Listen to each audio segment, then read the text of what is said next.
আমরা সংক্ষিপ্ত আকারে দরুদ পড়ি, আল্লাহুম্মা সাল্লি আলা মুহাম্মদ, আল্লাহুম্মা বারিক আলা মুহাম্মদ। কেমন আছেন আপনারা? আলহামদুলিল্লাহ।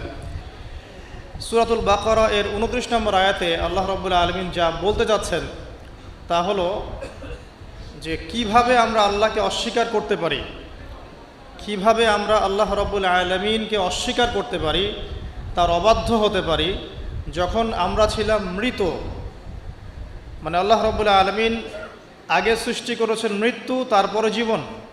যেমনটা আল্লাহ পাক সূরা মুলকের 1 নম্বর আয়াতে বলেছেন, তাবারাকাল্লাযী বিয়াদিহিল মুলক ওয়া হুয়া আলা কুল্লি শাইইন কাদির আল্লাযী খালাকাল মাউতা ওয়াল হায়াতা, আল্লাযী খালাকাল মাউতা ওয়াল হায়াতা, যিনি সৃষ্টি করেছেন মৃত্যু এবং জীবন। আল্লাহ পাক বলেননি আল্লাযী খালাকাল হায়াতা ওয়াল মাউতা, আল্লাহ বলছেন আল্লাযী খালাকাল মাউতা ওয়াল হায়াতা, যে আল্লাহ পাক মৃত্যু সৃষ্টি করেছেন তারপর সেখান থেকে জীবন সৃষ্টি করেছেন। কি জন্যে? লিয়াবলুয়াকুম আইয়ুকুম আহসানু আমালা। আল্লাহ পাক শুধু দেখতে চান যে দুনিয়ার জীবনে কে আমলে সর্বোত্তম। এই পরীক্ষাটা করার জন্য আল্লাহ রাব্বুল আলামিন জীবন এবং মৃত্যু সৃষ্টি করেছেন। আমরা এটাও জানি যে আল্লাহ রাব্বুল আলামিন যখন আমাদের মায়ের গর্ভে এই রূহটাকে পাঠিয়ে দেন, তার আগে আমরা একটা মাংসের পিণ্ড ছিলাম, আলাক, কোরআনের ভাষায় হচ্ছে আলাক, মানে জমাট বাঁধা রক্তপিণ্ড। এখানে কোনো প্রাণ ছিল না। এরপর আল্লাহ পাকের হুকুমে সেখানে দুজন ফেরেশতা আল্লাহর পক্ষ থেকে রূহ নিয়ে আসেন। যখন ভ্রূণের বয়স হয় 4 মাস 10 দিন, তখন সেখানে ভ্রূণের মধ্যে রূহটাকে ফুঁকে দেওয়া হয় এবং বাচ্চাটা নড়াচড়া শুরু করে। এর আগ পর্যন্ত কিন্তু বেবি নড়াচড়া করে না। এবার এই যে দুনিয়ার জীবনটা আল্লাহ পাক দিলেন, এই জীবনটা দেওয়ার পরে এর হায়াত হবে সর্বোচ্চ 60, 70, 80, 100, 200, 500, 1000 বছর। আল্লাহ পাক ভালো জানেন। আল্লাহ পাক বলছেন এই জীবনটাই তোমাদের একমাত্র জীবন নয়। তোমরা কিভাবে আল্লাহকে অস্বীকার করছো? তোমরা আগে মৃত ছিলে, ওই যে জমাট বাঁধা রক্তপিণ্ড ছিলে। সুম্মা ইউহয়িকুম, এরপর আল্লাহ পাক তোমাদেরকে জীবন দিলেন, মানে দুনিয়ার জীবন আমরা পেলাম। এটাই চূড়ান্ত জীবন নয়। সুম্মা ইউমিতুকুম, তোমরা আবারও এরপর মৃত্যুবরণ করবে। ওই মৃত্যুর পরে আল্লাহ পাক বলছেন সুম্মা ইউহয়িকুম, আবারও তোমাদেরকে আমি জীবন দিব। তার মানে 2টা জীবন, 2টা মৌত। আর শেষের জীবনের পরে আল্লাহ পাক বলছেন সুম্মা ইলাইহি তুরজাউন, এরপরে আল্লাহ পাক বলেননি যে আবারও জীবন দিব, আবার মৃত্যু দিব। শেষে গিয়ে আল্লাহ পাক বলছেন এরপর তোমরা আমার কাছে ফিরে আসবে। তার মানে কিয়ামতের মাঠে মৃত্যুকে জবাই করে দেয়া হবে। এটাও হাদিসে এসেছে। কিয়ামতের মাঠে যখন সমস্ত মানুষকে আল্লাহ পাক উঠাবেন, হিসেব নিকেশ নেওয়া হবে এবং চুল ছেঁড়া বিশ্লেষণ করা হবে, যার ব্যাপারে নবী সাল্লাল্লাহু আলাইহি ওয়াসাল্লাম বলছেন একটা শিংওয়ালা ছাগল যদি একটা শিং ছাড়া ছাগলকে গুঁতো দিয়ে থাকে অন্যায়ভাবে, কিয়ামতের মাঠে আল্লাহ পাক ওই শিংহীন ছাগলকে শিং দিয়ে বলবেন তুমি গুঁতা মেরে এখন প্রতিশোধ নাও। মানে বিচারটা এতটাই সূক্ষ্ম হবে। এরপর আল্লাহ পাক মৃত্যুকে হাজির করবেন একটা প্রাণীর রূপে, একটা পশু বা একটা প্রাণীর রূপে মৃত্যুকে ডেকে আনা হবে এবং একে জবাই করে দেওয়া হবে। মানে মৃত্যুকেও মৃত্যুবরণ করতে হবে। আমি কি বোঝাতে পারছি? এতে করে কি হবে? জান্নাতীদের উৎফুল্ল যে মেজাজ, যে খুশি, এটা আরও বেড়ে যাবে। কারণ তারা বুঝতে পারবে যে এরপরে আর কোনো মৃত্যু নাই, আমরা অনন্তকাল জান্নাতে থাকবো ইনশাআল্লাহ। আর যারা জাহান্নামী, তাদের আক্ষেপ, দুঃখ, কষ্ট, যন্ত্রণা আরও বেড়ে যাবে। কারণ তারা বুঝতে পারবে কাশ যদি মৃত্যু হতো, জাহান্নামে আযাব ভোগ করে মরে যেতাম, মাটি হয়ে যেতাম। সূরা নাবার শেষের দিকে পড়ে দেখবেন ইয়া লাইতানি কুনতু তুরাবা, হায় আমি যদি আজকে মাটি হয়ে যেতাম। ঠিক আছে? সূরা ফুরকানে আল্লাহ পাক বলছেন তোমরা একটা মৃত্যুকে ডেকো না, বহু মৃত্যুকে ডাকতে থাকো। জাহান্নামীরা মৃত্যুকে ডাকতে থাকবে কিন্তু মৌত হবে না। তো মৃত্যুকেও মৃত্যুর স্বাদ গ্রহণ করতে হচ্ছে। আল্লাহ পাক সূরা বাকারা 29 নম্বর আয়াতে আমাদেরকে একটা জীবন এবং সৃষ্টি দর্শন দিয়েছেন এখানে। এটা হচ্ছে একটা সৃষ্টি দর্শন বা জীবন দর্শন বলতে পারি আমরা।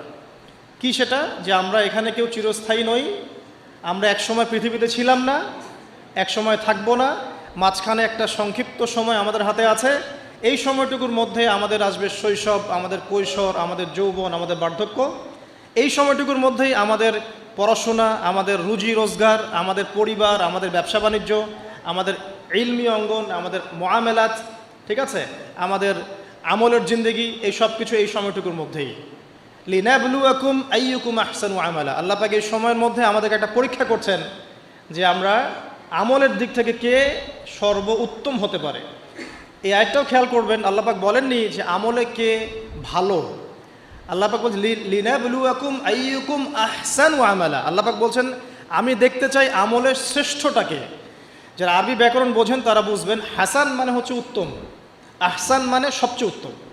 যেমন কবির মানে বড়, আকবার মানে সবচেয়ে বড়, সগীর মানে ছোট, আসগর মানে সবচেয়ে ছোট। এখানে আল্লাহ পাক বলছেন আহসান, আল্লাহ পাক দেখতে চান যে আমলে আমাদের মধ্যে সর্বোত্তমকে। তো এই আয়াতটা প্রমাণ করে যে এভারেজ মুসলিম হলে চলবে না, মানে এভারেজ মুসলিম কে এটা দেখার জন্য আল্লাহ পাক আমাদেরকে সৃষ্টি করেন নাই।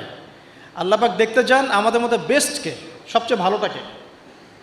তো ওই এভারেজ মুসলিম হওয়ার যে মানসিকতা আমাদের মধ্যে কাজ করে, যে নামাজ পড়বো 5 ওয়াক্ত, রোজা রাখবো রমজান মাসে, ঠিক আছে, যাকাত দিব ইত্যাদি, এতটুকু করব আমি জান্নাতে চলে যাব। আল্লাহ পাক কিন্তু এটা দেখতে চাচ্ছেন না যে কারা এভারেজ মুসলিম। লিনাবলুয়াকুম আইয়ুকুম আহসানু আমালা, আল্লাহ পাক দেখতে চান সবচেয়ে শ্রেষ্ঠকে আমলের দিক থেকে। তো এই আয়াতটা আমাদের মধ্যে একটা জীবন দর্শন ক্রিয়েট করে যে আমরা পৃথিবীতে এসেছি, চিরস্থায়ী নই, আমাদেরকে মৌতের স্বাদ গ্রহণ করতে হবে। অতএব এই সময়টুকুতে আমার কাজ কি? এখন প্রথম কাজ রবকে চেনা। প্রথম কাজ কি?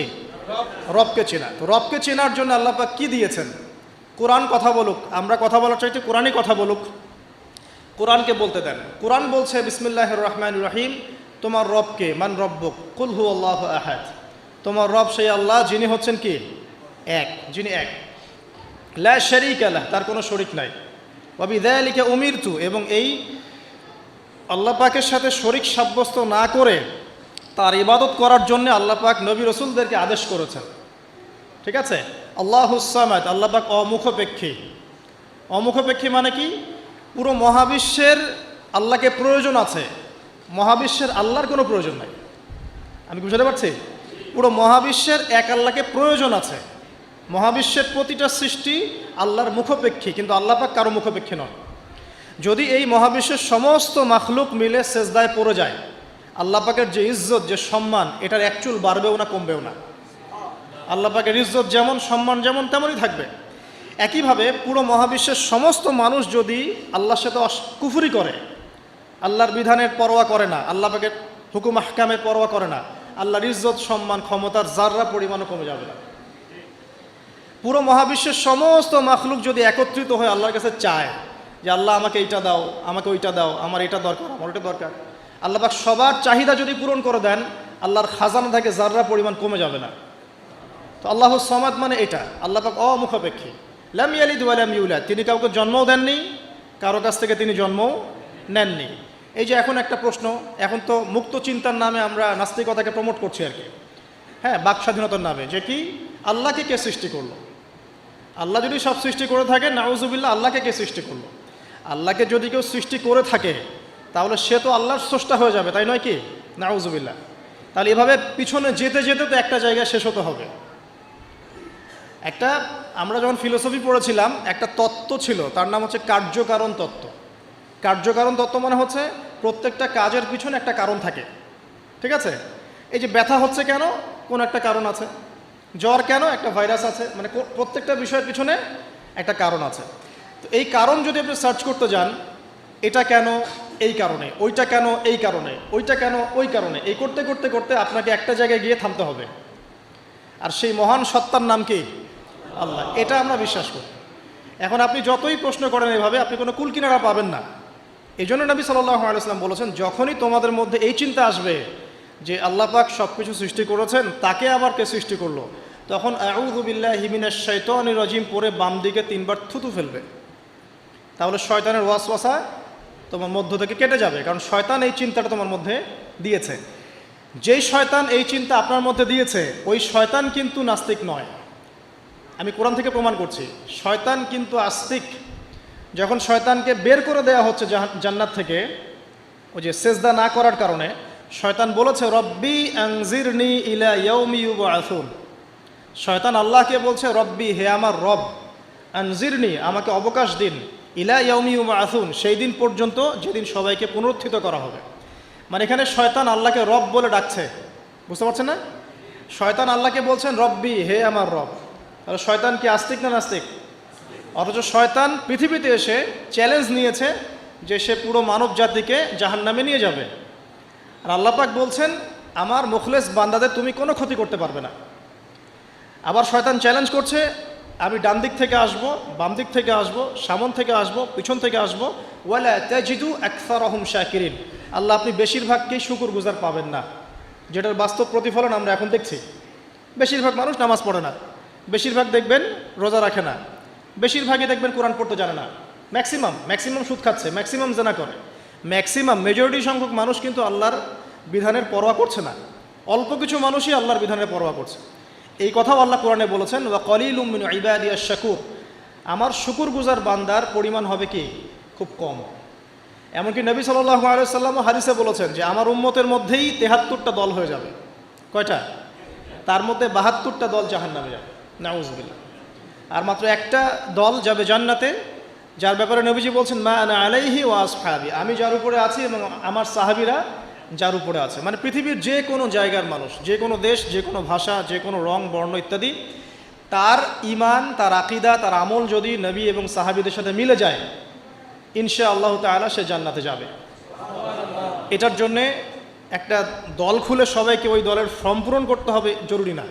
এটা ঈমানের ব্যাপার, আকীদা আমলের ব্যাপার। যে কোনো জায়গার মানুষ যদি আল্লাহ এবং তার রাসূল এবং তার সাহাবীদের মানহাজ ফলো করে, ইনশাআল্লাহ তাআলা সে জান্নাতে যাবে। আল্লাহ পাক আমাদেরকে তৌফিক দান করুন, আমিন। তো এখানে বলছিলাম একটা বিষয়, যে জীবন দর্শন পাওয়ার পরে আপনাকে রবকে চিনতে হবে। রবকে চেনার জন্য আমি সূরা ইখলাসটা বলছি, লাম ইয়ালিদ ওয়া লাম ইউলাদ, তাকে কেউ জন্ম দেয়নি, আল্লাহ পাক কারো কাছ থেকে জন্মিতও নন। এখন কিছু মানুষ বলছে, পৃথিবীর কোটি কোটি শত কোটি মানুষ বলছে যে আল্লাহ পাকের সন্তান আছে, নাউযুবিল্লাহ, বলছে না? পৃথিবীর শত কোটি মানুষ বলছে যে আল্লাহর সন্তান আছে, নাউযুবিল্লাহ। আর আল্লাহ পাক সূরা মারিয়ামের মধ্যে বলছেন যে এই যে তারা এই কথাটা বলছে, ইত্তাখাযাল্লাহু ওয়ালাদা, আল্লাহ পাক সন্তান গ্রহণ করেছেন, তার নাম ঈসা আলাইহিস সালাম, নাউযুবিল্লাহ। আল্লাহ বলছেন এই কথাটা যখন আসমানে উঠে, আমরা যখন কথা বলি তখন কথাগুলো বায়ুমণ্ডলে ছড়িয়ে পড়ে না? এই কথা যখন বায়ুমণ্ডলে ছড়িয়ে পড়ে, আসমানের দিকে ওঠে, তখন আসমান এবং জমিন লজ্জায়, অপমানে, কষ্টে ফেটে পড়তে চায় যখন এই কথাটা মানুষ বলে, ইত্তাখাযাল্লাহু ওয়ালাদা, নাউযুবিল্লাহ। তো দেখুন, বেশিরভাগ মানুষ কিন্তু বলছে যে আল্লাহর সন্তান আছে, নাউযুবিল্লাহ। আবার ইহুদি যারা, তারা বলছে ওজায়ের আলাইহিস সালাম আল্লাহর পুত্র, নাউযুবিল্লাহ। খ্রিস্টানরা বলছে ঈসা ইবনে মারিয়াম আল্লাহর পুত্র, নাউযুবিল্লাহ। এখন আমরা যে একটা কথা বলি না, যে বেশিরভাগ মানুষ যা বলবে সেটাই সঠিক, তাহলে কি এই বেশিরভাগ মানুষ যে বলছে আল্লাহর সন্তান আছে এটা সঠিক? তাহলে এখানে কিন্তু এই কনসেপ্টটা টিকছে না। বেশিরভাগ মানুষ যা বলবে তা সঠিক হবে তখনই যখন তাদের কথা কুরআন সুন্নাহর মানদণ্ডে হবে। যদি বেশিরভাগ মানুষ বলে হ্যাঁ সুদ হারাম, অবশ্যই হারাম, বিকজ কুরআন সুন্নাহ এটা হারাম করেছে। যদি বেশিরভাগ মানুষ বলে সুদ হালাল, আপনি কি করবেন? মানবেন? যদি বেশিরভাগ মানুষ বলে মদ হালাল, জিনা হালাল, হ্যাঁ, তাহলে এই যে একটা কনসেপ্ট চালু হয়ে গেছে আমাদের মধ্যে, এটা কিন্তু ডেমোক্রেসি না, এটা ডেমোক্রেসির ভুল ব্যাখ্যা। হ্যাঁ, বেশিরভাগ মানুষ এর কথা মতামত কখন গ্রহণযোগ্য হবে? যখন সেটা আল্লাহ পাকের ঐশী গ্রন্থের আলোকে হবে, তখন অবশ্যই নিঃসন্দেহে এটা গ্রহণযোগ্য হবে। কিন্তু যদি বেশিরভাগ মানুষ আল্লাহ এবং তার রাসূলের বিধানের বাইরে কথা বলে, হালাল করে দেয় মদকে, জেনাকে হালাল করে দেয়, আপনার এই যে পর্নোগ্রাফিকে হালাল করে দেয়, সুদকে হালাল করে দেয়, তাহলে কি আমরা হালাল মেনে নিব? যদি মেনে নেন তখন কিন্তু আপনি আল্লাহ পাকের সাথে শিরক করলেন। এটা সূরা তাওবার 31 নম্বর আয়াতে পড়ে দেখবেন, লাম ইয়ালিদ ওয়া লাম ইউলাদ, আল্লাহ পাক কাউকে জন্ম দেননি, কারো কাছ থেকে জন্মিতও নন। ওয়া লাম ইয়াকুল লাহু কুফুয়ান আহাদ, এটা আরও ম্যাসিভ। আল্লাহ পাকের সমতুল্য কিচ্ছু নাই। মানে কোনো কিছু যদি আপনার চিন্তায়ও আসে যে এটা আল্লাহর সমকক্ষ হতে পারে, নাউযুবিল্লাহ, সাথে সাথেই ওই কনসেপ্টটা বাতিল করতে হবে। কারণ আল্লাহ পাকের সমকক্ষ কিছু হতেই পারে না। কিছু মানুষ আছে, মুসলিমদের মধ্যেও দেখা যায় যে আল্লাহ পাকের গুণ এবং আসমা ও সিফতগুলোকে মানুষের সাথে তুলনা করছে না? অনেকেই বলেছে যে আল্লাহ পাকের হাত এই যে আমাদের হাতের মতো, নাউযুবিল্লাহ, এইসব কথা বলা যাবে না। অনেকে বলেছে আল্লাহ পাকের পা মানুষের পায়ের মতো, আল্লাহ পাকের চেহারা মানুষের চেহারার মতো। অনেক ফিলোসফিক্যাল বই আমরা পড়েছি, এগুলোতে অনেক মানুষ এই কথাগুলো লিখেছে, এগুলো সম্পূর্ণ বাতিল আকিদা। লাইসা কামিসলিহি শাই, আল্লাহ পাকের মতো কিছুই নাই, কোনো কিছুই তার সাথে সাদৃশ্যর হওয়ার যোগ্য নয়। তো এখানে যদি কোনো মুসলিম এরকম আকিদা পোষণ করে থাকে, এটাও একটা বাতিল আকিদা হবে। সামনে আসেন, আল্লাহকে চিনতে হলে আপনাকে আরেকটা আয়াত আমি শোনাচ্ছি, ইনশাআল্লাহ এটা যথেষ্ট হবে। আল্লাহ রাব্বুল আলামিন বলছেন, আল্লাহ, আল্লাহ পাক, লা ইলাহা ইল্লাহু, আল্লাহ পাক তিনি যিনি ছাড়া কোনো ইলাহ নাই। আল্লাহু লা ইলাহা ইল্লাহু আল হাইয়ুল কাইয়ুম, তিনি হাই এবং কাইয়ুম, হাইয়ুন কাইয়ুম, চিরঞ্জীব চিরস্থায়ী। চিরঞ্জীব মানে কি? মানে যখন কিছু ছিল না আল্লাহ পাক ছিলেন, যখন কিছু থাকবে না আল্লাহ পাক থাকবেন। সময়ের ঊর্ধ্বে আল্লাহ রাব্বুল আলামিন, সময়ের চেয়ে অনেক ঊর্ধ্বে, বরং সময় তো আল্লাহই সৃষ্টি করেছেন, আর আমরা সবাই সময়ের মধ্যে পড়ে আছি। আমাদের এখানে দিন রাত যেমন আল্লাহ রাব্বুল আলামিনের কাছে এমন নয়, মোটেই এমন নয়, বরং কিয়ামতের দিনটাই হবে আল্লাহ পাকের হিসেবে আমাদের দিনের চেয়ে 50,000 বছরের সময়। তাহলে এই সময়ের যে একটা আমরা গোলক ধাঁধায় পড়ে আছি, এক একটা গ্রহের সময় এক এক রকম, এক একটা গ্যালাক্সিতে সময় এক এক রকম। আল্লাহ পাক এগুলোর ঊর্ধ্বে, চিরঞ্জীব চিরস্থায়ী। আপনারা যারা সায়েন্সে পড়েছেন, আপনারা ওই যে আইনস্টাইনের সূত্র পড়েছেন না, যে সময়ের আলোর বেগে যদি কোনো বাহন ছুটে মহাকাশে, তাহলে পৃথিবীতে দেখা গেল একজনের বয়স 25, ও মহাকাশে 25 বছর ঘুরে আসলো, এসে দেখেছে, আবার পৃথিবীতে এসে দেখলো তার ওই ভাই যার বয়স 25 ছিল তার বয়স এখন 50, কিন্তু ওই বেচারার বয়স কিন্তু 25ই থেকে গেছে। এই সূত্রটা জানেন না? তো সময় কিন্তু সব জায়গায় একরকম নয়, এখানে অনেক ব্যাপার আছে। আল্লাহ রাব্বুল আলামিন চিরঞ্জীব এবং চিরস্থায়ী। আল্লাহু লা ইলাহা ইল্লাহু আল হাইয়ুল কাইয়ুম লা তাখুযুহু সিনাতুন ওয়ালা নাওম, আল্লাহ পাক বলছেন তাকে তন্দ্রাও স্পর্শ করে না, নিদ্রাও স্পর্শ করতে পারে না। তন্দ্রা কি? এই যে আমাদের ঝিমুনি আসে, এটা তন্দ্রা। আর নিদ্রা কি? আমরা যেটা ঘুমিয়ে যাই, এটা নিদ্রা। তো নিদ্রাকে বলা হয়েছে মৃত্যুর ভাই। এই কারণে জান্নাতে মানুষ যখন যাবে তাদের ঘুম হবে না, মানে জান্নাতে কোনো ঘুম নাই, কারণ ঘুম হচ্ছে মৃত্যুর ভাই। তো আল্লাহ পাককে ঘুমও স্পর্শ করতে পারে না এবং ঝিমুনি তন্দ্রাও স্পর্শ করতে পারে না। এমন একটু চিন্তা করে দেখেন, এই লক্ষ কোটি বছর ধরে যে মহাকাশ চলছে সৃষ্টির পর থেকে, আল্লাহ রাব্বুল আলামিন একটা মুহূর্ত সময়কে রেস্ট নিয়েছেন? একটা জাররা পরিমাণ সময়কে তিনি রেস্ট নিয়েছেন? তাহলে সেই মহান সত্তা যিনি এক জাররা পরিমাণ সময়ও তার ক্লান্তিবোধ হয় না, তার কোনো ঘুম আসে না, তার কোনো তন্দ্রা স্পর্শ করে না, তো আমরা সেই আল্লাহর বান্দা হয়ে কি আল্লাহর বিধান বা তার আনুগত্যের বাইরে যাওয়া ঠিক হবে? এটা সহজ। আল্লাহকে চিনতে শিখুন। আল্লাহ পাক কে? আল্লাহ রাব্বুল আলামিন তো এমন একজন সত্তা যে আপনি সারাটা জীবন আল্লাহর বিপক্ষে চলেছেন, আজকে 2 রাকাত নামাজ পড়ে যদি তওবা করে ফিরে আসেন, ইমিডিয়েটলি আল্লাহ পাক আপনাকে মাফ করতে পারেন।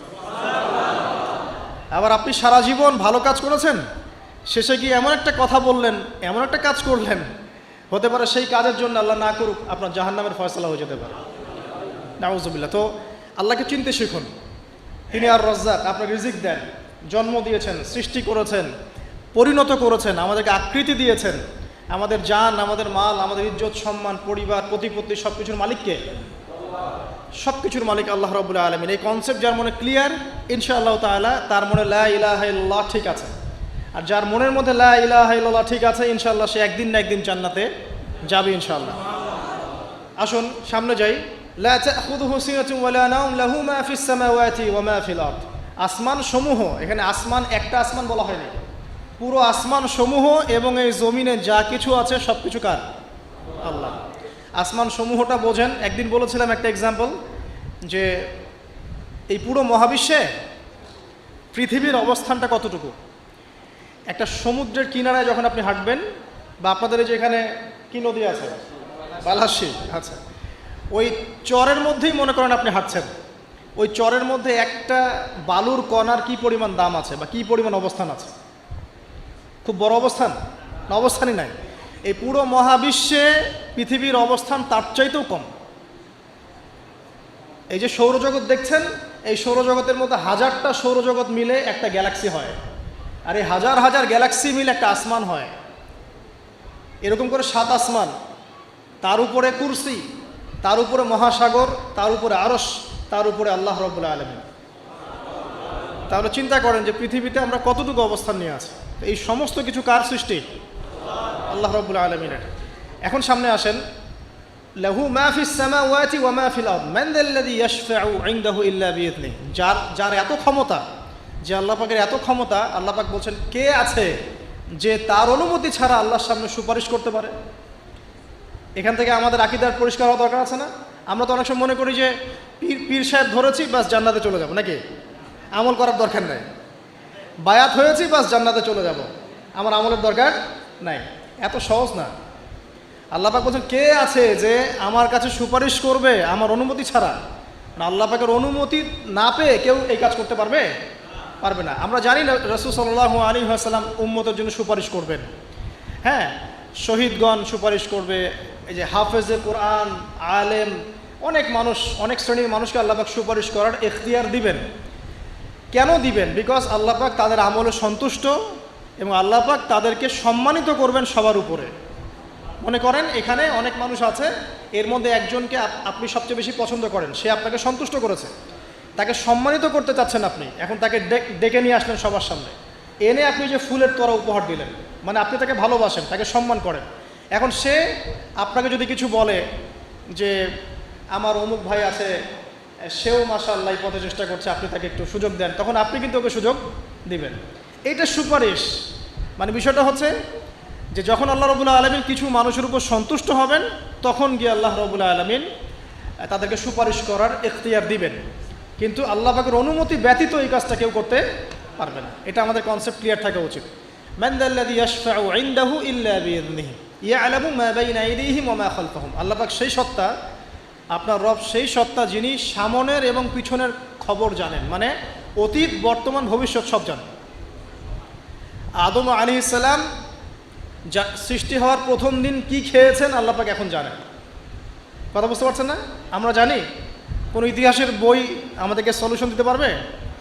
জান্নাত জাহান্নামের ফয়সালা হয়ে যাওয়ার পরে, এটা বোঝেন, জান্নাত জাহান্নামের ফয়সালা হয়ে যাওয়ার পর জান্নাতীরা 100 কোটি বছর পরে কি খাবে, কি করবে, কি পড়বে, আল্লাহ পাক এই মুহূর্তে সেটা জানেন।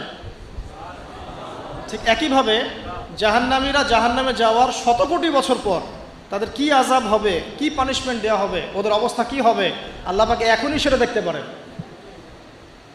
তা আমরা তো আল্লাহকে চিনি না, এই কারণে আমরা আল্লাহর বিরোধিতা করি, তার নবীর বিরোধিতা করি, ইসলাম, কোরআন, হাদিসের বিরোধিতা করছি। আমরা তো আল্লাহকে চিনি না। আল্লাহ পাক বলছেন ইয়ালামু মা বাইনা আইদিহিম ওয়া মা খালফাহুম, সামনে পিছনে যা আছে, অতীত, বর্তমান, ভবিষ্যৎ সব আল্লাহ পাক জানেন। ইয়ালামু মা বাইনা আইদিহিম ওয়া মা খালফাহুম ওয়া লা ইউহিতুনা বিশাইইন মিন ইলমিহি ইল্লা বিমা শা। আল্লাহ পাকের যে মহা জ্ঞান, অসীম জ্ঞান, এই জ্ঞানটাকে কোনো কিছুই পরিব্যাপ্ত করতে পারে না। এই যে ইসলামের এগেনস্টে যত প্রশ্ন করা হয়, আল্লাহকে কে সৃষ্টি করলো, ইসলামে ওই বিধান কেন, হ্যাঁ পর্দা কেন, কেন বহুবিবাহ, কেন এইটা, কেন সেইটা, এই যে যত প্রশ্ন এখন করা হয় মুক্ত চিন্তার নামে, এটার একমাত্র কারণ কি জানেন? একমাত্র কারণ জ্ঞানের স্বল্পতা। কারণ তাদের ক্ষুদ্র জ্ঞান আল্লাহ পাকের বিশাল জ্ঞানকে পেনিট্রেট করতে পারে না। এই কারণে ওদের কাছে মনে হয় এইটা কেন, ওইটা কেন, এইটা কেন। এখানে বিষয়টা হচ্ছে যে মহান সত্তা পুরো মহাবিশ্ব সৃষ্টি করেছেন, নিঃসন্দেহে তার জ্ঞান আমার জ্ঞানের চেয়ে অনেক বেশি। এবং তিনি যে বিধানটা নাজিল করবেন, যা বলবেন, তার প্রতিটা অক্ষর নিঃসন্দেহে সত্য। এটা আমার বুঝে আসুক বা না আসুক, আমাকে আত্মসমর্পণ করতে হবে, এটা বুদ্ধিমানের কাজ। এর মধ্যে অনেক কিছুর ব্যাখ্যা আমি বের করতে পারবো, অনেক কিছু হয়তো পারবো না। যেটা পারবো সেটা আলহামদুলিল্লাহ, যেটা পারবো না ইনশাল্লাহ আগামীতে হয়তো সেটা বের হবে, হবে না? কোরআন দিয়ে প্রত্যেকটা যুগ এবং জিজ্ঞাসার জবাব দেওয়া হয়েছে না? এখন হয়তো ওয়ার্ল্ডে এমন নতুন নতুন কিছু মাসআলা এসেছে যেগুলো এখন পর্যন্ত আবিষ্কৃত হচ্ছে না, হয়তো সামনের দিনগুলোতে দেখবেন ঠিকই এগুলো আবিষ্কার হয়েছে। দেখবেন হয়তো কয়দিন পর যদি নাসা বলে যে হ্যাঁ জান্নাত জাহান্নাম বলে কিছু আছে, আমরা দেখেছি, ওরা এখন বলছে না মহাবিশ্বে ওইখানে প্রাণ আছে, এই আছে, সেই আছে, মানুষ বিশ্বাস করছে। কয়দিন পর যদি তারা এই কথাটা বলে, তখন দেখবেন সারা বিশ্বের মানুষ বিনা বাক্যে বিশ্বাস করবে। তো যেটা আগামীতে হবে সেটা আল্লাহ পাক আগেই জানিয়ে দিয়েছেন। তো প্রকৃত মুসলিম এবং বুদ্ধিমান মুসলিম সে যে নিঃশর্তভাবে আল্লাহ পাকের এই বিধানগুলোকে মেনে চলে, এখানে কোনো প্রশ্ন করতে যায় না। কারণ সে জানে আমার জ্ঞানটা সসীম, আল্লাহ পাকের জ্ঞান অসীম। ক্ষুদ্র জ্ঞান কখনো আল্লাহর মহা জ্ঞানকে পেনিট্রেট করতে পারে না। এটা আল্লাহ পাক বলছেন যে আল্লাহর মহাজ্ঞানকে কোনো সত্তাই পরিবেষ্টন করতে পারবে না ইল্লা বিমা শাআ, যতটুকু জ্ঞান তিনি দিতে চান এতটুকু বাদ দিয়ে, যতটুকু জানিয়েছেন এতটুকু বাদ দিয়ে আমরা জানি না। যেমন কিয়ামতের অনেক সাইনের কথা বলা আছে না, এক্স্যাক্টলি কোন দিনে কিয়ামত হবে কেউ বলতে পারবে না। আল্লাহ পাক যতটুকু চান এতটুকু আমরা জানি। ইয়ালামু মা বাইনা আইদিহিম ওয়া মা খালফাহুম ওয়া লা ইউহিতুনা বিশাইইন মিন ইলমিহি ইল্লা বিমা শাআ, এই যে ওয়াসিআ কুরসিয়ুহুস সামাওয়াতি ওয়াল আরদ। আল্লাহ পাক বলছেন এই মহাবিশ্বকে আল্লাহ পাকের কুরসিটা ঘিরে রেখেছে। এই কুরসি কিন্তু আরশ নয়, এই কুরসি পুরো মহাবিশ্বকে ঘিরে রেখেছে। এর উপরে আছে মহাসাগর, তার উপরে আছে আরশে আযীম। ঠিক আছে, ওয়াসিআ কুরসিয়ুহুস সামাওয়াতি ওয়াল আরদ ওয়া লা ইয়াউদুহু হিফযুহুমা ওয়া হুয়াল আলিয়্যুল আযীম। এবং এই পুরো মহাবিশ্বকে পরিচালনা করতে বা নিয়ন্ত্রণ করতে আল্লাহ পাকের যাররা পরিমাণও কোনো কষ্ট হয় না। তো এই হচ্ছে আপনার রব, যে রব আপনাকে সৃষ্টি করেছেন এবং দুনিয়াতে একটা হায়াত দিয়েছেন এবং আপনাকে তিনি মৃত্যু দিবেন, এরপর আবার পুনরুজ্জীবিত করবেন, তারপর বিচার ফয়সালা হবে, এরপর হয় জান্নাত না হলে জাহান্নাম। মানে আপনি আপনার রবকে চিনতে শিখুন, তাহলে ইনশাআল্লাহ তাআলা এটা আপনার জন্য সহজ হবে আল্লাহর আনুগত্য করা, তার দাসত্ব করা। এরপর কি আল্লাহ পাক কি করলেন? আল্লাহ রাব্বুল আলামিন রবকে চিনতে শেখানোর পরে আমাদেরকে পৃথিবীতে পাঠিয়েছেন। পৃথিবীতে পাঠিয়েই কি আল্লাহ পাক আমাদেরকে ছেড়ে দিয়েছেন? না, আল্লাহ রাব্বুল আলামিন ঐশী গ্রন্থ নাজিল করেছেন এবং এই ঐশী গ্রন্থটাই হচ্ছে সত্য মিথ্যার চূড়ান্ত মানদণ্ড। এখন রবকে চেনার পরে আপনাকে চিনতে হবে সত্য কোনটা মিথ্যা কোনটা, কারণ আপনাকে জীবনে এখন চলার পথে অনেক কিছু ফেস করতে হবে। ফেস করতে গিয়ে হয় সত্যের পথে যাবেন, না হলে মিথ্যার পথে যাবেন। তাহলে আপনার আগে চেনার দরকার আছে কোনটা সত্য কোনটা মিথ্যা। এটার অ্যান্সারও কে দিবে? কোরআন দিবে। কোরআন বলছে সূরা কাহফের 29 নম্বর আয়াতে যে ওয়াকুলিল হাক্কু মির রাব্বিকুম, হে নবী মুহাম্মদ সাল্লাল্লাহু আলাইহি ওয়াসাল্লাম আপনি বলে দিন যে সত্য সেটাই, হক সেটাই যা আপনার রবের পক্ষ থেকে নাজিল হয়। সুবহানাল্লাহ। তার মানে যখন তাওরাত নাজিল হয়েছিল সেটাই হক ছিল, যখন জাবুর নাজিল হয়েছে ওটাই কিন্তু হক ছিল, ইনজিল নাজিলের সময় ইনজিল হক ছিল। এখন কোরআন নাজিল হয়েছে, কিয়ামত পর্যন্ত কোনো নবীও আসবেন না আর কোনো কিতাবও আসবে না। তাহলে কোরআন এবং এর ব্যাখ্যা সুন্নাহই হচ্ছে সত্য মিথ্যার চূড়ান্ত মানদণ্ড। এখন দুনিয়াতে চলার পথে আপনি এখন একটা গাইডেন্স পেলেন, আমি যে এখন রবের কাছে ফিরতে হবে, জান্নাতে যেতে হবে, আমার গাইডেন্স লাগবে। অ্যান্ড গাইডেন্স কি পেলেন? কোরআন এবং হাদিস। এটাই হচ্ছে সত্যের চূড়ান্ত মানদণ্ড। আল্লাহ পাক অন্য আয়াতে বলেছেন ওয়াকুলিল হাক্কু মির রাব্বিকুম ফালা তাকুনান্না মিনাল মুমতারিন, জেনে রাখো যে সত্য আল্লাহর পক্ষ থেকে আসে এবং তোমরা সন্দেহবাদীদের অন্তর্ভুক্ত হয়েও না। কোরআন সম্পর্কে আল্লাহ পাক এমন কথাও বলেছেন সূরা হামিম সিজদার মধ্যে, তানজিলুম মিন হাকিমিন হামিদ। এই কোরআন হচ্ছে এমন একটা সত্তার পক্ষ থেকে এসেছে যে সত্তা হচ্ছে প্রশংসিত এবং মহিমান্বিত। লা ইয়াতিহিল বাতিলু মিন বাইনি ইয়াদাইহি ওয়ালা মিন খালফিহি। কোরআন এমন একটা কিতাব যার ডান বাম সামন পিছন কোনো দিক থেকেই বাতিল তাকে স্পর্শ করতে পারে না। সুবহানাল্লাহ। তো আপনি একটা গাইডেন্স পেলেন যে কি ফলো করবেন আপনি। ঠিক আছে, আল্লাহ পাক এটা কিন্তু সূরা বাকারাতেও বলেছেন কুল নাহবিতু মিনহা জামিআ, তোমরা পৃথিবীতে নেমে যাও, ফাইম্মা ইয়াতিয়ান্নাকুম মিন্নি হুদান, তোমাদের কাছে আমার পক্ষ থেকে হেদায়েত আসবে, ফামান তাবিআ হুদায়া, যারা আমার হেদায়েত মেনে চলবে, ফালা খাউফুন আলাইহিম ওয়ালা হুম ইয়াহজানুন, তাদের কোনো ভয় নাই, কোনো দুশ্চিন্তাও নাই। ওয়াল্লাযীনা কাফারু ওয়া কাযযাবু বিআয়াতিনা, যারা কুফরি করবে এবং আমার আয়াতকে মিথ্যা প্রতিপন্ন করবে, উলাইকা আসহাবুন নার, এরা হবে জাহান্নামের অধিবাসী, হুম ফিহা খালিদুন। তাহলে আপনি গাইডেন্স কিন্তু পেয়ে গেলেন। কোত্থেকে আসবে গাইডেন্স? আল্লাহর পক্ষ থেকে। সর্বশেষ নবীকে মুহাম্মদ সাল্লাল্লাহু আলাইহি ওয়াসাল্লাম, সর্বশেষ গাইডেন্সটা কি তাহলে? কোরআন এবং এর ব্যাখ্যা কি হাদিস আছে না নাই? অনেকেই বলে কোরআনই যথেষ্ট, হাদিসের প্রয়োজন নাই। মূল কথা হচ্ছে এই যে এই কথার মধ্য দিয়ে আপনি কোরআনকে অস্বীকার করেছেন। আমি আপনাকে দেখাচ্ছি সূরা হাশরের 7 নম্বর আয়াতে আল্লাহ পাক বলছেন যে রাসূল যা দেন, ওয়া মা আতাকুমুর রাসূলু ফাখুযু, রাসূলুল্লাহ সাল্লাল্লাহু আলাইহি ওয়াসাল্লাম তোমাদেরকে যা দেন তোমরা সেটা গ্রহণ করো, ওয়া মা নাহাকুম আনহু ফান্তাহু, এবং রাসূল সাল্লাল্লাহু আলাইহি ওয়াসাল্লাম যা থেকে বিরত থাকতে বলেছেন বিরত থাকো। এই যে রাসূল যা দেন, রাসূল যা বিরত থাকতে বলেন, এটা কোথায় আছে?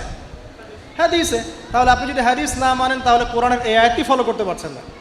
এমন অনেক বিধান আপনি পাবেন যেগুলোর মূলনীতি কোরআনে দেয়া আছে, ব্যাখ্যা হাদিসে দেয়া আছে। আর আমাদের অনেকের একটা ধারণা যে কোরআন এবং হাদিস আলাদা আলাদা উৎস, আসলে এমনটা বিষয়টা নয়। কোরআন এবং হাদিস একই উৎস থেকে এসেছে, একই সত্তার পক্ষ থেকে আসা অভ্রান্ত সত্যের উৎস। ওয়ামা ইয়ানতিকু আনিল হাওয়া ইন হুয়া ইল্লা ওয়াহয়ুন ইউহা। আল্লাহ পাক বলছেন রাসূল সাল্লাল্লাহু আলাইহি ওয়াসাল্লাম নিজের মন গড়া কোনো কথাই বলেন না, তিনি সে কথাটাই বলেন যা আল্লাহ তাকে ওহী করেন। রাসূল যে বলেছেন এই যে দাড়ির কথা, টুপির কথা, এই যে আপনার পাগড়ির কথা, টাকলুর উপরে কাপড়ের কথা, এগুলোর মন থেকে বলেন নাই, নিজের ইচ্ছা থেকে বলেন নাই, আল্লাহ পাকের আদেশ এসেছে বলেই বলেছে। প্রতিটা কথাই আল্লাহর ওয়াহি। এই কারণে এখানে কোরআন এবং হাদিস দুটো শাস্ত্র হয়েছে, আলটিমেটলি দুটোই কিন্তু একই উৎস থেকে আসা। এখন আপনি গাইডেন্স পেলেন দুনিয়াতে কি কি ফলো করে চলবেন। এখন এই কোরআন এবং হাদিস কি হাতে ধরিয়ে দেওয়া যথেষ্ট? মানে কোরআনের একটা বই দিয়ে দিলাম, একটা হাদিসের বই দিয়ে দিলাম, ব্যাস এখন জীবন চলেন, পারবেন? পারা যায় না। এটাকে এত সহজ? কোরআন ধরিয়ে দেওয়া হলো, হাদিস ধরিয়ে দেওয়া হলো, এখন আপনাকে বলা হলো আপনি চলেন, তাই কি হবে? হবে না। এই কারণে আল্লাহ রাব্বুল আলামিন শুধু হেদায়েত পাঠিয়েই ক্ষান্ত হন নাই, নবী রসুলও পাঠিয়েছেন। আমি কি বুঝতে পারছি? আল্লাহ পাকের দয়া দেখেন। এবং নবী রসুল পাঠাতে পাঠাতে কেউ বলে 1,24,000, কেউ বলে 2,24,000, তাই না? সংখ্যাটা যাই হোক না কেন, সর্বশেষ নবী হিসাবে আপনি পাচ্ছেন নবী মুহাম্মদ সাল্লাল্লাহু আলাইহি ওয়াসাল্লামকে। এবং এই নবী মুহাম্মদ সাল্লাল্লাহু আলাইহি ওয়াসাল্লামের মধ্য দিয়ে আল্লাহ পাক কোরআন সুন্নাহ আমল করিয়ে দেখিয়েছেন যে কীভাবে আমল করে জান্নাতে যেতে হবে। তাহলে আপনি রবকে চিনলেন, গাইডেন্স পেলেন, এবার রাসূলও পাচ্ছেন, একজন মুর্শিদ পাচ্ছেন, আপনি একজন পথ প্রদর্শক পাচ্ছেন। কাকে ফলো করবেন, কিভাবে ফলো করবেন? আল্লাহ পাক নামাজ পড়তে বলেছেন, যেভাবে ইচ্ছা সেভাবে নামাজ পড়তে পারবো না। রাসূল যেভাবে নামাজ পড়েছেন ওইভাবে পড়তে হবে। রোজা রাখতে বলেছেন, আমি কি ইচ্ছা মতো রোজা রাখতে পারবো? পারবো না। রাসূল যেভাবে রেখেছেন ওইভাবে রাখতে হবে। জাকাত দিতে বলেছেন, আপনি কি যা ইচ্ছা তাই জাকাত দিবেন? রাসূল যেভাবে দিয়েছেন সেইভাবে দিবেন। ঠিক এভাবেই আপনার জীবনের প্রতিটা কাজ, একদম ঘুমানো থেকে শুরু করে ঘুম থেকে ওঠা, ইস্তেঞ্জা করা, খাওয়া দাওয়া করা, কাপড় পরা, নামাজ পড়া, জিকির করা, আপনার তাসবিহ তাহলিল তিলাওয়াত, ইলম অর্জন করা, আমল করা, আর কি বলবো, এই যে আপনার ব্যবসা, আপনার চাকরি, সমাজ পরিচালনা, রাষ্ট্র পরিচালনা, সব কিছুর একটা গাইডেন্স দেওয়া আছে। কোরআন সুন্নাহয় গাইডেন্স আছে এবং সেটাকে প্র্যাকটিক্যালি আমল করে কে দেখিয়েছেন? রাসূলুল্লাহ সাল্লাল্লাহু আলাইহি ওয়াসাল্লাম এবং তার সাহাবীগণও তাকে ফলো করেছেন। এই যে আপনি এখন গাইডেন্স পেয়ে গেলেন, ব্যাস আপনার দুনিয়ার জীবনটা চলাটা কি হলো? সহজ হলো। এখন যদি কোনো ব্যক্তি তার জীবনের 24টা ঘন্টাকে রাসূলুল্লাহ সাল্লাল্লাহু আলাইহি ওয়াসাল্লামের সুন্নাহ মতো ঢেলে সাজায়, ইনশাআল্লাহ তাআলা সে অবশ্যই জান্নাতে যাবে ইনশাআল্লাহ। এবং সে ইনশাআল্লাহ হাউজে কাউসারের পানিও পাবে, রাসূলের সুপারিশও পাবে, অনন্তকাল সে জান্নাতে চিরস্থায়ী হবে ইনশাআল্লাহ। এখন আপনি পাচ্ছেন এখানে রবকে চেনার দর্শন, আপনি কোরআনে পাচ্ছেন এই যে গাইডেন্সের দর্শন, আপনি পাচ্ছেন একজন পথ প্রদর্শকের দর্শন, আরও পাবেন আপনি এখানে কি পাচ্ছেন? ব্যক্তি দর্শনও পাবেন। গাইডেন্স দেওয়া আছে, রাসূলকে পাঠানো হয়েছে। এখন আপনার আমার দায়িত্ব কি? একটা আয়াত আপনাকে জবাব দিবে, মাত্র একটা আয়াত বলছে। সূরাতুল আল ইমরানের 102-3 নম্বর আয়াত পড়ে দেখেন। 102 নম্বর একটা পড়েন, আল্লাহ পাক বলছেন, ইয়া আইয়ুহাল্লাযীনা আমানু, হে মুমিনগণ, ইত্তাকুল্লাহ। এখন আপনাকে আমাকে ইন্ডিভিজুয়ালি বোঝানো হচ্ছে, সব বাদ দাও, এখন আপনি আমি চিন্তা করব। ইত্তাকুল্লাহ, তুমি আল্লাহকে ভয় করো। হে মুমিনগণ, তোমরা আল্লাহকে ভয় করো, ব্যক্তিকেন্দ্রিক। ইত্তাকুল্লাহ হাক্কা তুকাতিহি, এমনভাবে ভয় করো যেভাবে ভয় করা দরকার, মানে পরিপূর্ণ তাকওয়া অবলম্বন করো। ওয়ালা তামুতুন্না ইল্লা ওয়া আনতুম মুসলিমুন, পরিপূর্ণ মুসলিম বা মুসলমান না হয়ে তোমরা মৃত্যুবরণ করো না। এই যে ব্যক্তি দর্শন পাচ্ছেন আপনি এখন। না, আমাকে কি করতে হবে? আমাকে এখন পরিপূর্ণ মুসলিম হতে হবে। হতে হলে কি করতে হবে? রবকে চিনতে হবে, চিনলাম। গাইডেন্স, পথ প্রদর্শক লাগবে, পেলাম। আমার কিতাব লাগবে, পেলাম। ওর ব্যাখ্যা লাগবে, পেলাম। এবার আমি ব্যক্তি দর্শনও পেলাম যে আমাকে এখন নিজেকে মুসলিম হতে হবে।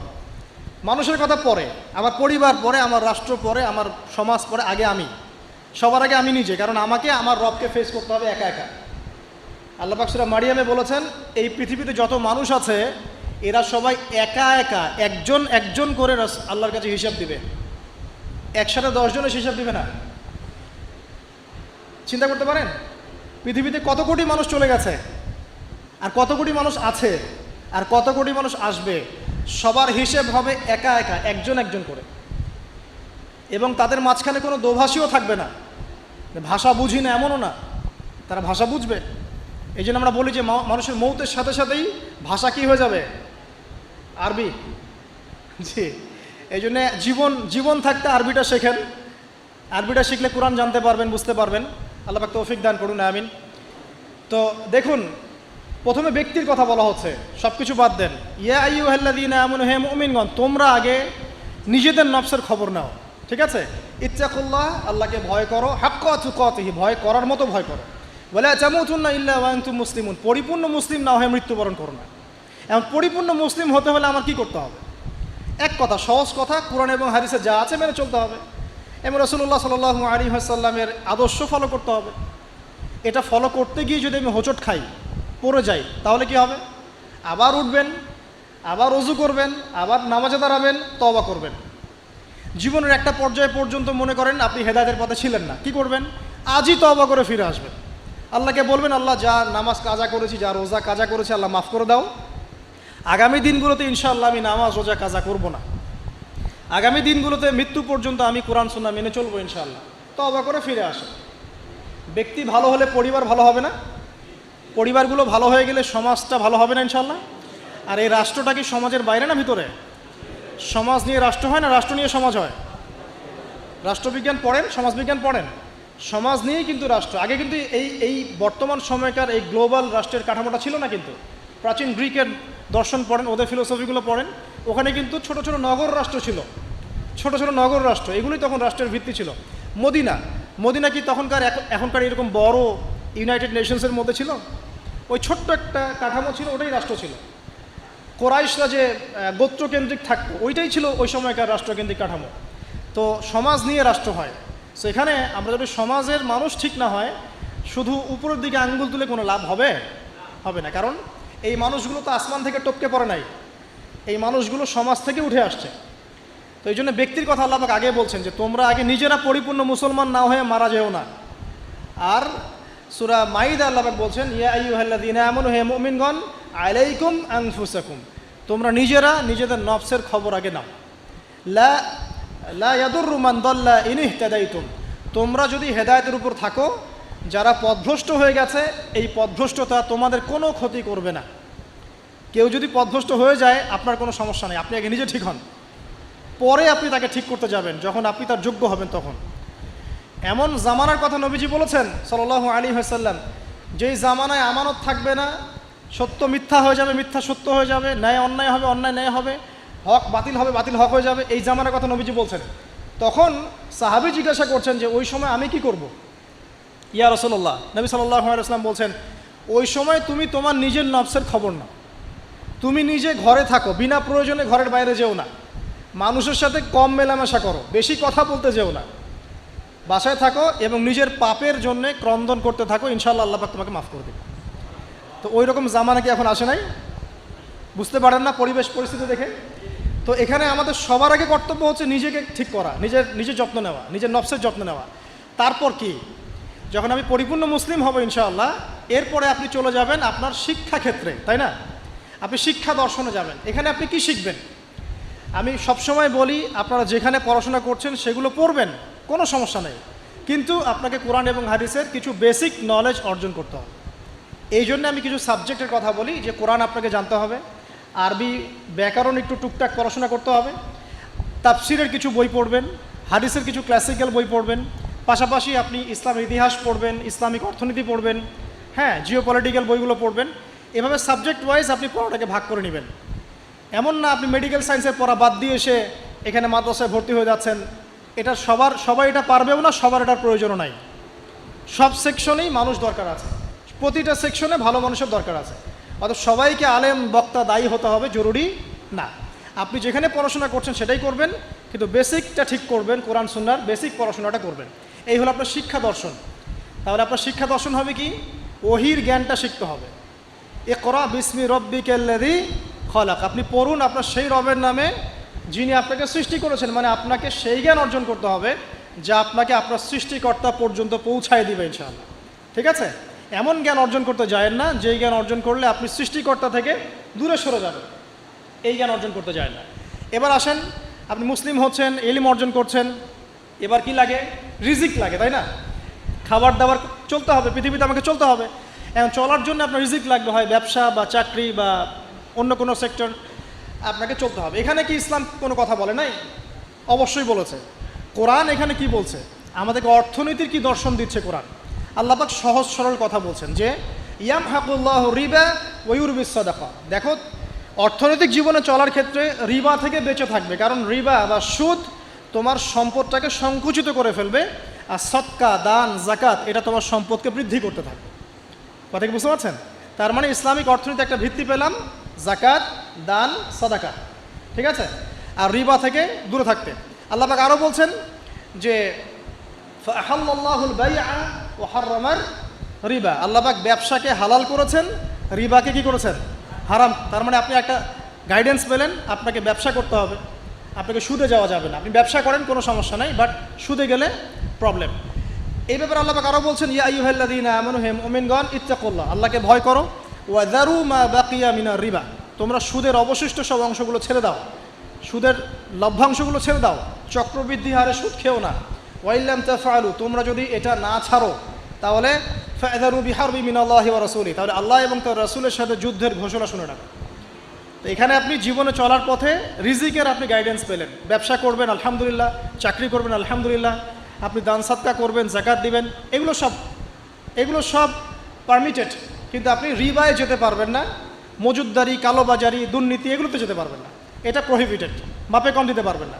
মানে আল্লাহ পাক আপনাকে জীবনে চলার পথে রিজিকের সোর্সের ব্যাপারেও গাইডেন্স দিলেন কোরআন থেকে, ঠিক আছে। তো এখানে আমরা ইনশাআল্লাহ তাআলা যারা সুদের সাথে সম্পৃক্ত আছি আজকে তওবা করে ফিরে আসবো ইনশাআল্লাহ, কারণ আপনার তাকদিরে যে রিজিকটা আছে এই রিজিক না শেষ করে আপনি পৃথিবী থেকে বিদায় নেবেন না। আপনার জন্য চয়েস দুইটা, এই রিজিকটা কি আপনি হারাম পথে যাচ্ছেন নাকি হালাল পথে যাচ্ছেন। হারাম পথে চাইলে ওই পথে আল্লাহ পাক আপনাকে দিবেন, রিজিক শেষ করবেন, মৃত্যুবরণ করবেন। আর হালাল পথে চাইলে ওই পথে আল্লাহ পাক দিবেন, আপনি রিজিক শেষ করবেন, তারপর মৃত্যুবরণ করবেন, তার আগে মরবেন না ইনশাআল্লাহ। আল্লাহ পাক কথাগুলো বোঝার তৌফিক দান করুন, আমিন। এই যে ব্যবসা বাণিজ্য, চাকরি বাকরি হয়ে গেল, এখন কি আপনার পরিবারের ব্যাপার আছে। আমি শেষ করে দিচ্ছি, আপনার পরিবারের কিছু ব্যাপার আছে। এখন পরিবার গঠন করবেন, মাশাআল্লাহ, এখানে কি কোরআন গাইডেন্স দেয় নাই? অবশ্যই দিয়েছে। সূরা তাহরিম এর 6 নম্বর আয়াত পড়ে দেখেন, আল্লাহ পাক বলছেন যে ইয়া আইয়ুহাল্লাযীনা আমানু হে মুমিনগণ কু আনফুসাকুম ওয়া আহলিকুম নার, তুমি নিজে জাহান্নামের আগুন থেকে বাঁচো, তোমার পরিবারবর্গ সবাইকে জাহান্নামের আগুন থেকে বাঁচাও। এখন পরিবার গঠন করতে হলে আমার এইটা মেনে চলতে হবে, মানে এমন পরিবার গঠন করতে হবে যেই পরিবারের সদস্যরা আল্লাহকে ভয় করে, রাসূলের আদেশ মেনে চলে, নামাজ কালাম ঠিকমতো পড়ে, দিনের বুঝ আছে, ফরজ ওয়াজিব সুন্নত মোস্তাহাব মেনে চলে, পর্দা মেনে চলে। এমন পরিবার গঠন করা ছাড়া অন্য জায়গায় যাওয়া যাবে না, কারণ আমাদেরকে এমন পরিবার গঠন করতে আল্লাহ পাক বলেছেন যে পরিবারের সদস্যদেরকে তুমি জাহান্নামের আগুন থেকে বাঁচাবে। তো এখানে আমি পারিবারিক দর্শন পেলাম। এখানে মোটা থেকে কিছু কথা বলে দেই যে বিয়ে করার সময় অবশ্যই দিনদারিতাকে প্রাধান্য দিবেন, বাকি বিষয়গুলো পরে, রূপ সৌন্দর্য বংশ টাকা পয়সা পরে, আগে দিনদারিতা। ছেলের ক্ষেত্রেও মেয়ের ক্ষেত্রেও বিয়েটাকে সহজ করবেন, কঠিন করবেন না। বিয়ে যত সহজ হবে জেনা তত কমে যাবে, বিয়ে যত কঠিন হবে জেনা তত বাড়তে থাকবে। আর এখনকার যুগটা জেনার যুগ, ঘরে ঘরে জেনা পরকীয়া চলছেই, এবং রেপ ধর্ষণ এখনকার একটা কমন সমস্যা। পর্নোগ্রাফি দিয়ে যুব সমাজের মস্তিষ্ক ধোলাই করে দেওয়া হয়েছে, এরা এখন জানোয়ার হয়ে গেছে ভিতর থেকে, যাকে তাকে যেখানে সেখানে রেপ করে ফেলছে, বিকজ ইন্টারনালি তারা করাপ্টেড, তারা ইন্টারনালি বিস্ট হয়ে গেছে আর কি। একই সাথে সকল ক্ষেত্রে আমরা উপযুক্ত ইসলামিক শাস্তি নিশ্চিত করতে পারছি না, এই কারণে এরা পার পেয়ে যাচ্ছে, লাই পেয়ে যাচ্ছে। তো সব মিলিয়ে এই আপনার পরিবারকে যখন আপনি গঠন করবেন, দিনদারিতাকে প্রাধান্য দিবেন, পর্দাকে প্রাধান্য দিবেন, নামাজ পড়ে কিনা, ফরজ ওয়াজিব মেনে চলে কিনা এগুলো দেখবেন। এরপরেও যদি কোনো সমস্যা ফিল হয় তখন সবরের সাথে, ধৈর্যের সাথে, ইসলাম এবং সংশোধনের মধ্য দিয়ে আপনি জীবনযাপন করতে থাকবেন ইনশাআল্লাহ তাআলা। আল্লাহ পাক সবাইকে আদর্শ পরিবার গড়ার তৌফিক দান করুন, আমিন। এই পরিবারে আপনার সন্তান সন্ততি হবে, এখন আপনি আমি যে পরিবেশটা পাই নাই সেই পরিবেশটা আপনার বাচ্চাকে দিতে হবে। তো আপনার সন্তান সন্ততি প্রতিপালনের দর্শনটা কোথায় কোরআনে? সূরা লোকমানের আপনি 10 থেকে 20 এই আয়াতগুলো পড়ে দেখেন। কোন সূরা? সূরা লোকমানের 10 থেকে 20 এই আয়াতগুলো পড়ে দেখেন। আল্লাহ রাব্বুল আলামিন এখানে পুরো গাইডেন্স দিয়ে দিয়েছে, বাচ্চাকে কিভাবে মানুষ করবেন, কি শিখাবেন, কি শিখাবেন না সব। লোকমান আলাইহিস সালাম তার বাচ্চাকে শেখাচ্ছেন শিরিক করো না, সৎ কাজের আদেশ দিও, অসৎ কাজে নিষেধ করো, সবর করো, মানুষ ভালো মন্দ বলবে তখন সবর করো, পিতা মাতার অবাধ্য হয়েও না, ঠিক আছে। তবে পিতা মাতা যদি তোমাকে আল্লাহর বিরুদ্ধে নিয়ে যায় তখন তাদের সাথে সবরের সাথে আচরণ করো, কিন্তু তাদের সাথে কটু আচরণ করো না, তাদের কথা মেনে নিও না। যদি তারা তোমাকে শিরিক করতে বলে ওদের কথা মেনে নিও না, কিন্তু তাদের সাথে ভালো আচরণ করো। তো এখানে আপনাকে পুরো গাইডেন্স দেওয়া হবে কীভাবে আপনি সন্তান প্রতিপালন করবেন। এছাড়া এখনকার প্যারেন্টিংয়ের অনেক বই আছে, এগুলো কিনবেন, ইসলামিক ফ্যামিলি গড়ে তোলেন। আল্লাহ পাক তৌফিক এনায়েত করুন, আমিন। সর্বশেষে যে বিষয়, যে এরপর আপনি সমাজে চলাফেরা করছেন, তো সমাজ নিয়ে কি ইসলাম কোনো কথা বলে নাই? এক বাক্যে আমি বলছি সমাজের বিষয়গুলো কোথায় আছে। কুরআনুল কারীমের মধ্যে একটা সূরা আছে, সূরাতুল হুজুরাত। কোন সূরা? সূরা হুজুরাত। এই সূরা হুজুরাতটা পুরো বাসায় গিয়ে পড়ে ফেলেন, দেখবেন একটা সমাজ কিভাবে চলবে বা চলা উচিত আল্লাহ পাক এখানে সব কিছু বলেছেন। একটা বিষয় আল্লাহ পাক বাদ দেন নাই। শুধুমাত্র এই সূরার উপর যদি এই বাংলার এই মুসলিম সমাজ আমল করতে পারে, ইনশাআল্লাহ এই সমাজে কোনো অন্যায়, অবিচার, জুলুম থাকবে না ইনশাআল্লাহ আযজা ওয়া জাল। এবং ইনশাআল্লাহ পুরো সোসাইটি মিলেই জান্নাতে যাবে ইনশাআল্লাহ তাআলা। আমরা আমাদের সমাজকে ভালোবাসবো, অবশ্যই দেশকে ভালোবাসবো, এবং আমরা চাবো যে আমাদের পুরো কমিউনিটি নিয়ে যেন আমরা আল্লাহর সাথে সাক্ষাৎ করতে পারি, জান্নাতে যেতে পারি। এই কারণে আমাদের উপর নৈতিক দায়িত্ব যে কোরআন থেকে এই সলিউশনগুলো মানুষের সামনে তুলে ধরা। আল্লাহ পাক যেন আমাদের সবাইকে আদর্শ সমাজ গড়ার তৌফিক দান করেন এবং সূরা হুজুরাতের উপর আমল করার তৌফিক এনায়েত করেন, আমিন। আচ্ছা, সর্বশেষ একটা পয়েন্ট বলে শেষ করে দেই, আমাদের সময় চলে যাচ্ছে। আমি এতক্ষণ যে কথাগুলো বলেছি এই কথাগুলোর সামারি করে দিই আগে। প্রথমে আমি আপনাকে বলেছি যে এই জীবনে আমরা চিরস্থায়ী নই, মৃত্যুবরণ করতে হবে। সো আমাদের হাতে সময় আছে হায়েস্ট 50, 60, 70 বা 100 বছর। এই সময়টুকুতে আমি কিভাবে আল্লাহর পথে চলবো, আল্লাহ পাক একা ছেড়ে দেন নাই। আমরা রবকে চিনেছি আয়াতুল কুরসির মধ্য দিয়ে, সূরা ইখলাসের মধ্য দিয়ে। সেই রবের দাসত্ব করব কিভাবে, আল্লাহ পাক দিয়েছেন কোরআন এবং এর ব্যাখ্যা হাদিস, এটা ফলো করব। কিভাবে ফলো করব? নবী সাল্লাল্লাহু আলাইহি ওয়াসাল্লামের আদর্শ অনুযায়ী ফলো করব, সাহাবীদের মতো করে ফলো করব ইনশাআল্লাহ। এরপর কি হবে? এরপর আমি ব্যক্তি জীবনকে আগে সমৃদ্ধ করব। আমার ব্যক্তি জীবনে আমি জ্ঞান অর্জন করব, আমল করব, তাজকিয়া অর্জন করব, আমার ব্যক্তি জীবনটাকে আমি ইসলামের পথে উৎসর্গ করব। এরপরে কি? এরপরে আমি চলে যাব অর্থনীতিতে। আমার ব্যবসা বাণিজ্যের প্রয়োজন আছে, আমি ব্যবসা বাণিজ্যের ক্ষেত্রে হালাল হারাম মেনে চলব। ইকোনমিক সেকশনে আমি হালাল হারাম মেনে চলবো, আল্লাহর বিধান মেনে চলবো। শিক্ষাক্ষেত্রে আমি আল্লাহর ওহির জ্ঞান অর্জন করব। এরপর পরিবার গঠন করব, সেখানেও আমি ইনশাআল্লাহ তাআলা আদর্শ ইসলামিক পরিবার গড়ে তোলার চেষ্টা করব। এরপর সমাজ যদি গঠন করতে হয় তখন আমি গিয়ে সূরা হুজুরাতের সাহায্য নিব। এর মধ্য দিয়ে ইনশাআল্লাহ আমি একটা আদর্শ সমাজের রোল মডেল পাবো। আর সর্বশেষ যেটা হলো, আরও বড় সেকশন, যে পররাষ্ট্রনীতির কথা বলছেন, রাষ্ট্রীয় কথাগুলো বলছেন, বিচারের কথাগুলো বলছেন, এই প্রতিটা বিষয়ের হেদায়েতও কোরআনে দেয়া আছে। এখন এই যুগে, এই সময়ে, এই একবিংশ শতাব্দীতে এসে এই পশ্চিমাদের দৌরত্বের এই যুগে আমরা এটা কতটুকু করতে পারবো আমরা জানি না, কিন্তু জেনে রাখা ভালো। জাস্ট জানার জন্য বলছি। আল্লাহ রাব্বুল আলামিন কুরআনুল কারীমের মধ্যে বলেছেন যে ইয়া দাউদ, হে দাউদ, সূরা সাদের 26 নম্বর আয়াতে আল্লাহ পাক বলছেন, ইয়া দাউদ, হে দাউদ, ইন্না জাআলনাকা খলিফাতান ফিল আরদ, হে দাউদ আমি তোমাকে পৃথিবীতে খলিফা করেছি। আল্লাহর খলিফাকে, যে আল্লাহ রাব্বুল আলামিনের বিধান মেনে চলে সেই তো আল্লাহর খলিফা। হে দাউদ আমি তোমাকে পৃথিবীতে খলিফা করেছি, তোমার কাজ কি? ফাহকুম বাইনান নাসি বিল হক, তোমার কাজ হচ্ছে মানুষের মধ্যে হকের মানদণ্ডে বিচার ফয়সালা করবে। আর হক কি আমি কিন্তু আগে বলেছি সূরা কাহফ 29 নম্বর আয়াতে, যে হক সেটাই যেটা আল্লাহর পক্ষ থেকে নাজিল হয়। এই মানদণ্ডে তুমি মানুষের মাঝখানে বিচার ফয়সালা করবে। ওয়ালা তাত্তাবিউল হাওয়া, এবং তুমি তোমার প্রবৃত্তির দাসত্ব করবে না। ফায়ুদিল্লাকা আন সাবিলিল্লাহ, তাহলে এটা তোমাকে আল্লাহর পথ থেকে সরিয়ে নিয়ে যাবে। ইন্নাল্লাযীনা ইউদিল্লুনা আন সাবিলিল্লাহ, নিশ্চয়ই যারা আল্লাহর পথ থেকে বিচ্যুত হয়ে যায়, লাহুম আযাবুন শাদীদ, তাদের জন্য আছে প্রচণ্ড যন্ত্রণাদায়ক শাস্তি। বিমা নাসু ইয়াউমাল হিসাব, এই কারণে যে তারা হিসাবের দিনটা ভুলে গিয়েছে। তো এখানে আমরা একটা দর্শন পেয়ে গেলাম যে আমাদেরকে যদি আল্লাহ রাব্বুল আলামিন বড় লেভেলে নিয়ে যান, তখন আপনাকে কি ফলো করে সমাজ, রাষ্ট্র এবং পলিটিক্যাল অ্যাফেয়ার্সগুলো ডিল করতে হবে। জানি আমি আপনাদের চেয়ে খুব ভালো করে জানি যে এটা বর্তমান বিশ্বে অলমোস্ট ইম্পসিবল। বর্তমান বিশ্বের যে কাঠামো, ঈসা ইবনে মারইয়াম এবং মাহদী আসার আগ পর্যন্ত এটা ইম্পোজ করা অলমোস্ট ইম্পসিবল। তারপরে আমরা জেনে রাখছি, বিকজ এটা জানার অধিকার তো আপনাদের আছে। আল্লাহ পাক সূরা মাইদা আরও বলেছেন, ওয়ামান লাম ইয়াহকুম বিমা আনজালাল্লাহু ফাউলাইকা হুমুল কাফিরুন। সূরা মাইদা পড়েন 44, 45, 47 তিনটা আয়াত পড়বেন।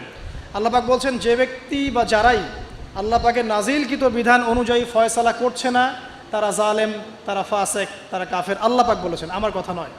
আল্লাহ পাক আরও বলছেন, যখন তোমরা পলিটিক্যাল অ্যাফেয়ার্সে যাবে, ওয়ালা তাত্তাখিযুল ইয়াহুদা ওয়ান নাসারা আউলিয়া, তোমরা ইহুদি এবং নাসারাদেরকে বন্ধু রূপে গ্রহণ করো না। এই আয়াতটা তেলাওয়াত করলে আমাদের মিডল ইস্টের যারা আছে শাসকরা, তাদের কলিজা কাঁপা শুরু হয়ে যায়। আল্লাহ পাক বলেছেন, ইয়া আইয়ুহাল্লাযীনা আমানু, হে মুমিনগণ, লা তাত্তাখিযুল ইয়াহুদা ওয়ান নাসারা আউলিয়া, তোমরা ইহুদি এবং নসরাদেরকে বন্ধুরূপে গ্রহণ করো না। কেন গ্রহণ করো না? বা'দুহুম আউলিয়া ও বা'দ, এরা একে অপরের বন্ধু। ওয়া মান ইয়াতাওয়াল্লাহুম মিনকুম, তোমাদের মধ্যে কেউ যদি ওদের দিকে মুখ ফিরায়, ফাইন্নাহু মিনহুম, সে তাদের অন্তর্ভুক্ত। ইন্নাল্লাহা লা ইয়াহদিল কওমাজ যালিমিন, আল্লাহ পাক এই জালেমদেরকে হেদায়েত করেন না। সেরকম অনেক আয়াত কোরআনে আছে। এখানে যখন আল্লাহ পাক ওই লেভেলে মানুষকে নিয়ে যাবে, তখন তার উচিত হবে, যদি তার সামর্থ্য থাকে, ক্ষমতা থাকে, তাহলে আল্লাহ রাব্বুল আলামিনের সেই বিধানগুলোকে ইম্পোজ করা, যেটা আমি বলে দিলাম এই দাজ্জালীয় সভ্যতার যুগে এটা অলমোস্ট ইম্পসিবল। তারপরেও যে ন্যায়ের কথা বলা হয়, যতটুকু পারা যায় অতটুকুর মধ্যেই আল্লাহ রাব্বুল আলামিনের হক, ন্যায়, যেটা আমাদের সমাজের জন্য কল্যাণকর, এই ডিসিশনগুলো নিতে কোনো আপত্তি নেই। আল্লাহ রাব্বুল আলামিন আমাদের ঊর্ধ্বতন কর্তৃপক্ষ যারা আছে সবাইকে শক্তিশালী করুন, আমরা দোয়া করি, এবং তাদেরকে আল্লাহ রাব্বুল আলামিনের কোরআন এবং হাদিস বোঝার তৌফিক দান করুন। সরাসরি না হলেও টেকনিক্যালি ইসলামের বিধানগুলোকে ইম্পোজ করার তৌফিক আল্লাহ পাক সবাইকে দান করুন, আমিন।